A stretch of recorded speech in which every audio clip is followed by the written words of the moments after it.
Hello passionate gardener. Today I'm going to harvest my this healthy spinach plants. I already harvested few and I thought to share the tips how I grow them. You can see they are grown massive. I already harvested few times. And how did I harvest it? I harvested the leaves from bottom side. The uh, small baby leaves are tasty as well, so we had these baby leaves and now I am harvesting by cutting from the base.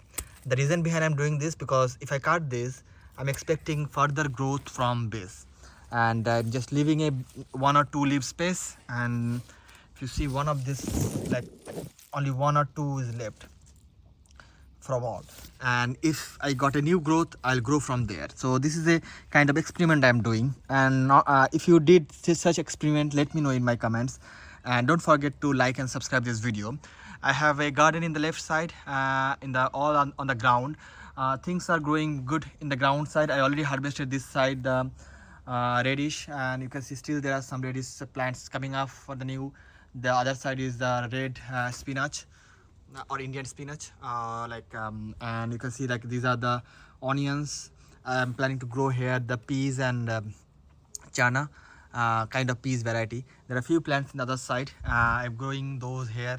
If you see the carrot, they are nicely spaced. I have like if you see they are spaced already. I keep them here because when I'll get few of them are grown babies carrot, I'll pick up some baby carrot and we'll leave them remaining to grow more. The other side there's a beetroot. If you also see like they are evenly spaced, one plant in its location, they're also growing healthy.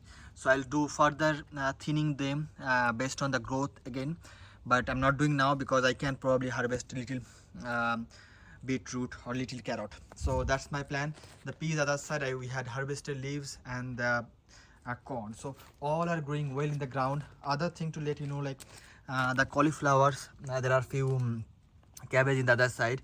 So the problem with these are the bug, so they are eating this. So I'm planning to use some homemade fertilizer. I'll make a video on that later, how you can get rid of this using the homemade not fertilizer, sorry, insecticide. So I'll create something, I'll use that, I'll show you how to use that, and you will be beneficial from the results as well.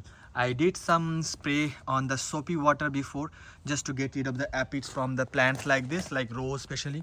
If you see that in my roses there is no aphid or any of the insect, because I use the soapy water here, and that definitely help a lot. In my apple also I used the soapy water in this one. It's not much bug here. I had the bug in this one. I recently applied the soapy water and expecting some benefits sooner than later. You can see in the top side there is not much infect. In the bottom side there are some infected leaves are here. This is my blueberry, by the way, which I love growing them to see like how their big blueberries are coming up, and a lot of them. So yeah, so I'm going to harvest remaining spinach now, and hope you like the video. Don't forget to thumbs up if you do, and subscribe my channel for more content like that. And until the next video, thank you for all your support, viewing, comment and subscribing my channel. I see a lot of growth in the viewing and all of your support encouraging me for getting more content. Thanks for watching. Bye bye. See you next time in the next video. Thank you for watching. Bye.